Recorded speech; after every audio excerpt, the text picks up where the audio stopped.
Alright, how you doing? Here are 6 upcoming games in August that I think might be worth your attention. Timestamps are in the description. Let's start with Beast of Reincarnation. When I saw that this was from the studio that brought us countless Pokemon games, I almost clicked away from the trailer, but I'm glad I did not, because here we've got a new single-player action RPG from Game Freak, set in Japan in the year 4026. There is a mystical anomaly known as the Blight. It's infecting the world with its corruption, and our hero Emma is among the afflicted, but also her canine companion. I choose you! Cool. Okay, maybe not, but it's more like two lost souls find each other, forming a bond that goes way beyond words. Now, despite the tags in Steam saying that it is Souls-like, I can tell you right now, it is not. It was confirmed by the game director, Kota Furushima. I can understand why people would think that when they see massive bosses and there's Sekiro parry sounds popping off in this game non-stop, but this will have variable difficulties to adjust the challenge to the player. Ku gets involved as you build up resources from the ching ching ching. Then you open up a menu and it slows down time while you figure out where the ball sack of your enemy is located. Issue your attack command to ensure that none of your foes will ever breed again, and defeating bosses will give you new powers. There's also a skill tree, and I think that the immersion here is really going to deepen when you hear the music, because the soundtrack from the promo material sounds a lot like Nier Automata, which means prepare your heartstrings. Launches August 3rd or 4th depending where you live on Steam, PS5 and Xbox. Also should be available on Game Pass on day 1, probably the awful tier. I mean, the ultimate tier, so you wouldn't have to shell out the 50 quid or the $60 price tag. And there's a deluxe edition if you enjoy watching pixels change colour while your cash flows down the toilet. Next up is Agefield High, Rock the School. Gentlemen, it is flashback time to the days of American Pie,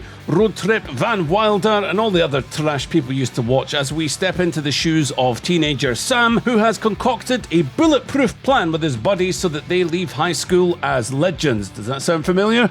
Well, the main story involves navigating the perils of education, attending classes, and fending off the jocks, who seem pretty tough considering that when you throw a brick right at their head, it bounces off as if you just hit them with a sponge. Don't know how I feel about playing a game where I have to go to class and then learn the German word for husband, but the answer depends on where exactly in America this game is set. The structure has been laid out pretty clearly for us, so you know you're going to be getting 8 to 10 hours of gameplay across 32 missions, 15 side missions, and the climax of the story is... Guys, focus, will you? It's to make the important decision of which girl you're going to ask to the prom. Hope there's an option where you can choose none of them. But you can skip class and upgrade clothing and your bicycle, roam around town or whatever, but I think we need to set expectations here in terms of just how much there is to do, unless of course you want to go hunting for apple pies. Also, music really can make a game, and the energy of the soundtrack here seems to be frat boy rock that'll firmly plant us in the early 2000s era. It's one of the dumbest games I've seen in quite a while, but it could well be the scratch to the itch of those who enjoyed Rockstar's Bully, because they're not making another one, eh? Anyway, it launches August 12th on Steam. Console date hasn't yet been announced, but the PC pricing might put you off when you hear it's £33 in the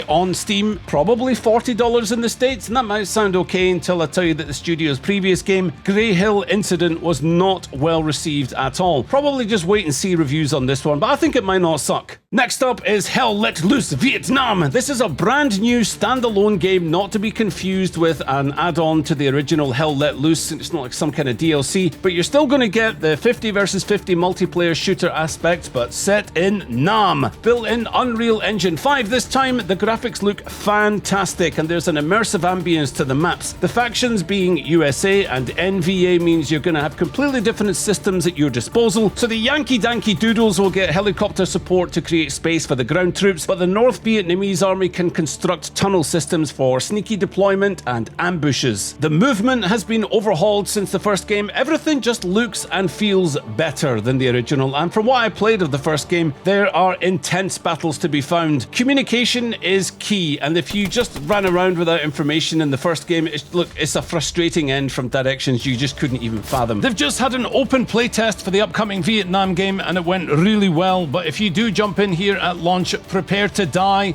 a lot. Most of the time, it'd just be better to focus on the bigger objectives, which of course isn't going to happen because vengeance against whoever took the jam out your donut is more important than winning a war. Some important things to note: there's no single player campaign. The game launch was delayed by 2 months due to the community feedback, but I think that could be a good thing. Despite the bombastic trailers, there is an intensity to this game that is going to feel different from something like Battlefield. This tempo is going to suit the tactician, where considering your approach with the information from your squad, that helps wind you up to the action as opposed opposed to just kamikaze towards the objective. Launches August 13th on Steam, PS5 and Xbox. Then we've got Mortal Shell 2. This is a sequel to the 2020 Souls-like game, and I'm going to be honest with you, I did not like the first one at all. Mortal Shell 2, however, is a lot better because they've removed the clunkiness and also the stamina bar, which is great for noobs like me. There's a demo available you can play right now on Steam. It's under the guise of an open beta, but it's a demo. You'll get a few hours of the game for free, which is great. The premise of Mortal Shell 2 is intentionally mysterious, but your playstyle is going to be carved out by inhabiting the corpses of capable warriors, and you will use these shells to aid you on your journey. The combat is surprisingly fun because you can be quite aggressive in your playstyle, and I find the mobs are a bit easier to learn from, but that doesn't change the brutality of getting punished from your mistakes and finding yourself reloading from a checkpoint. The devs say there's more than 60 dungeons, which would make this game pretty big, because I don't think they're even talking about those little beacons that you go inside on Purify, on top of all the challenges that you're going to find across the map. One thing that stood out to me as particularly impressive here is the sound design. Sword impact sounds are incredibly satisfying. There are squelch noises as well, and just an all-round well-mastered audio, as well as ethereal performances from the voice acting that I've come across so far. Your character doesn't have a mouth, by the way, so you're going to meet NPCs along the way who will have to talk at you instead, like this disturbing-looking giant squawk. You may call me Rook if you had a mouth.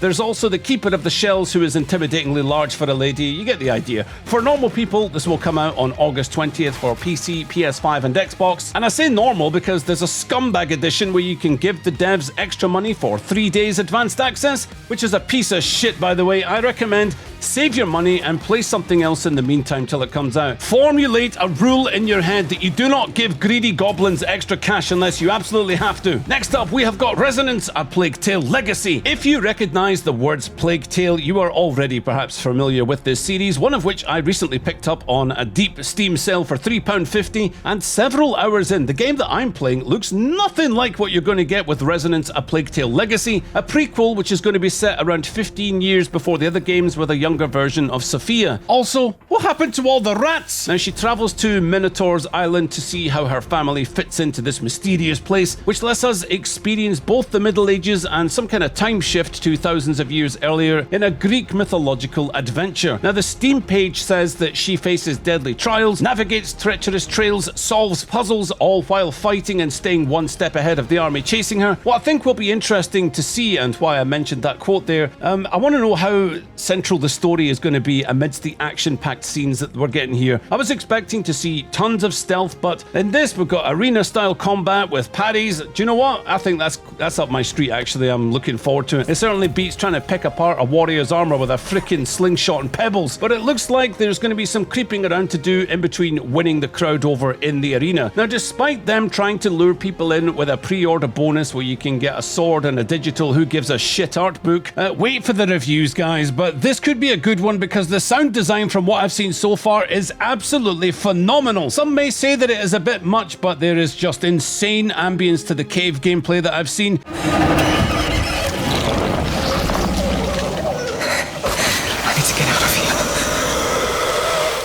And some exquisite vocals on the soundtrack music itself. Some of the combat does look a little clunky, but I think the game looks extremely promising. Launches August 27th on PC, PS5 and Xbox Series consoles. 44 quid or $50 on PC, while the console version rises to £50 or $60, but it's also coming to Game Pass, which is ideal for those of you who forgot to cancel your subscriptions. Finally, this one may catch a lot more in the net that was cast, because if there was ever a franchise outside of Baldur's Gate that could pull me back to turn-based combat, it would be Star Wars. They are back with Zero Company. It's a single-player strategy game set near the end of the Clone Wars, and it has you commanding, forgive the pun, ragtag group of mercenaries led by Hawks, formerly of the Republic and once a decorated officer. I don't know if he was decorated, we're just going to assume he was important. What makes this particularly cool, though, is that you can assemble all kind of weirdos to your squad, from droids to charging bulls to Yes, of course, they added a Jedi. But they also added permadeath. That would mean if your squad mates get injured too often, then yeah, they will have a nice memorial, and that's the end of that. But the chaos involved in combining all different kinds of skill sets from all the different classes only to watch them fail, it is putting this game at the top of my most wanted list for the month. And I don't even bother with this genre much. The plot details have been guarded closely, but it is safe to assume, you know, it's running parallel with the end times of the Clone Wars.